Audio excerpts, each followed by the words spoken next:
पश्चिम प्रदेश स्तरीय भेलामा उपस्थित हुनुभएका सम्पूर्ण दाजुभाइ दिदीबहिनी बाआमाहरूमा नमन गर्न चाहन्छु। यस कार्यक्रमका सभापतिज्यू, केन्द्रीय अध्यक्षज्यू लगायत उपस्थित हुनुभएका सम्पूर्ण जिम्मेवार बन्धुहरूमा धेरै धेरै नमन गर्दै म यहाँहरूलाई आयोजकहरूलाई हामीलाई यो अवसर दिनुभएकोमा धेरै धेरै धन्यवाद दिन चाहन्छु। यो सुदूर पश्चिमाञ्चल प्रदेशबाट विभिन्न जिल्लाबाट आउनुभएका तपाईँ बन्धुबान्धव दाजुभाइहरूबाट जुन किसिमको चाहिँ हाम्रा वंशीय इतिहास, हाम्रा रीतिथिति, चालचलन अथवा हाम्रा समस्या कठिनाइका बारेमा सुन्न पाइयो, सिक्न पाइयो, बुझ्न पाइयो, यसका लागि तपाईँ र हाम्रा बिचमा निकटता हुने अवसर मिल्यो।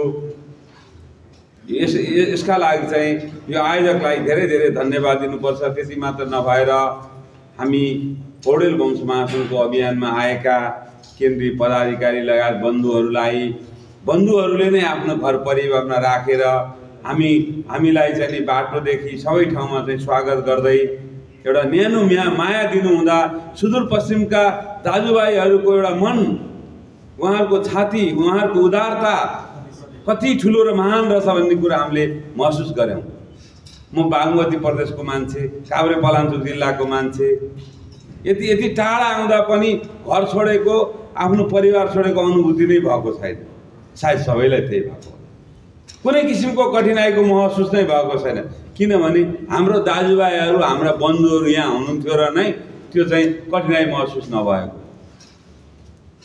त्यसैले हामी सबैलाई पौडेल वंश महासङ्घ नेपालले सबैलाई मिलन गराउने काम गर्छ, सबैको एकता गर्ने काम गरिरहेको छ।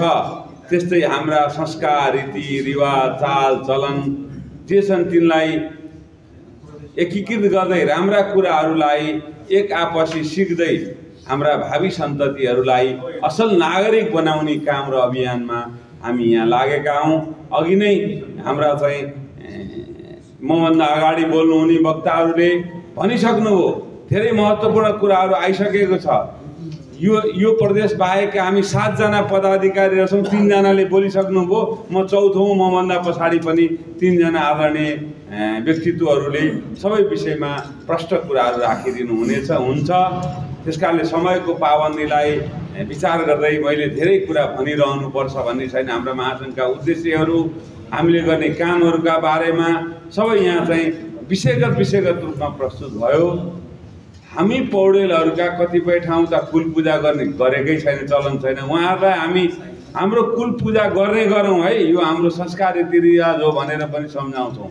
जसले कुल पूजाहरू गरिरहनु भएको छ, विभिन्न ठाउँमा, विभिन्न मितिमा, विभिन्न तिथिमा, विभिन्न कुल देवता मानेर अथवा फरक तरिकाले चाहिँ गरिरहनु भएको छ। कहाँ कस्तो छ त भन्ने कुरा बुझ्नका लागि पौडेल वंश महासङ्घ नेपालको दोस्रो सम्मेलनको स्मारिकामा एउटा फारम विकसित गरेका छौँ, जुन पुस्तक हामी सबै यहाँहरूको लागि वितरण गर्न पनि ल्याएका छौँ। त्यही पुस्तकमा राखेको छौँ। त्यो फारम भरेर आफ्नो तहमा पालिका, प्रदेश, जिल्ला, प्रदेश हुँदै केन्द्रमा पठाउनु भयो भने कहाँ कस्तो कुरा छ भन्ने जानकारी हामीलाई हुन्छ।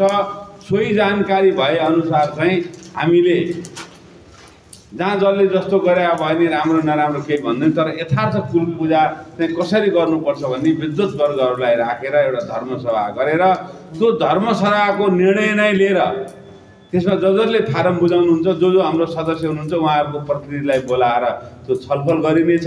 प्रजातान्त्रिक विधिबाट अथवा हाम्रो शास्त्रीय मान्यता अनुसार त्यो छलफल गरेको कुरा हजुरहरू समक्ष नै ल्याएर ल है, हामी पौडेलहरूले चाहिँ कुल देवता फलानालाई मान्नुपर्ने रहेछ, विधि फलानु रहेछ, हामीले गर्ने परम्परा यसरी रहेछ, काहीँ बिचबिचमा चाहिँ भुलचुक भएको भए सच्याउने अवसर यो रहेछ भन्ने कुरा हामी दिनेछौँ। जसको अहिले हामीले फारम दिएका छौँ, फारम भर्ने कुराहरू चाहिँ यहाँहरूले गर्नुहुनेछ भन्दै यहाँहरूको ठाउँमा आएर जुन किसिमको सुदूरपश्चिममा पनि हामीले दाजुभाइहरू सबैलाई यस्तो उत्साहका साथ भेट्न पाउँदा हामीलाई त धेरै हौसला मिलेको छ कि हामी चाहिँ हाम्रो उद्गम थलो यही प्रदेशको बझाङ जिल्लासम्म पुग्ने योजनाले हिँडेका छौँ।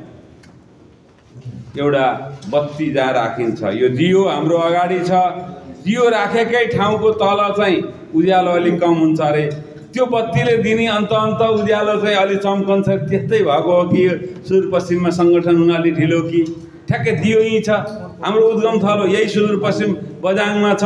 यहीँबाट फैलेर सुदूर पूर्व मात्रै नभएर विश्वका अन्य भूभागमा पनि पौडेलहरू पुग्नु भएको छ, फैलिनु भएको छ। पौडेलले धेरै कृति गर्नुभएको छ, धेरै विद्वत्ता छ यो बारेमा। हामीले वर्णन गर्न यहाँ घन्टौँ लाग्छ यी कुराहरू चाहिँ। अब मभन्दा पछाडिका हाम्रा आदरणीय उपाध्यक्षहरू दुवै, वरिष्ठ उपाध्यक्षज्यू र हाम्रा केन्द्रीय अध्यक्षज्यूले यहाँहरू समक्ष राख्नुहुनेछ। त्यसपछि हामीसँग सरोकार रहेका विषयहरू पनि आज पनि हामी यहीँ बस्छौँ। भोलि बिहान मात्र हामी पौडीतर्फ प्रस्थान गर्ने हुँदा हजुरहरूले हाम्रो टेलिफोन मार्फत जोसँग सम्बन्धित सरोकारका विषयहरू छन्। अघि नै यहाँ धेरै दाजुहरू बागलुङबाट आउनुभएको रहेछ, बागलुङकै दाइ यहाँ वरिष्ठ उपाध्यक्ष हुनुहुन्छ, उहाँसँग पनि छुट्टै भेटेर छलफल गर्न सक्नुहुन्छ। अथवा ताप्लेजुङबाट आउनुभएको रहेछ, ताप्लेजुङको छ भने चाहिँ हामी जोसँग सरोकारको छ छुट्टै हजुरहरूलाई आश्वस्त पार्दै अथवा हामीले जानेका कुरा भन्ने र हजुरहरूसँगका कुराहरू सिक्ने प्रयास गर्छौँ भन्दै म यो महत्त्वपूर्ण सभामा धेरै समय नलिकन सबैलाई एकमुष्ट नमन गर्दै धन्यवाद दिँदै यो न्यानो माया न्यानो स्वागतका लागि पुनः नमन गर्दै बिदा हुन चाहन्छु। धन्यवाद, नमस्कार, जय कुलदेव।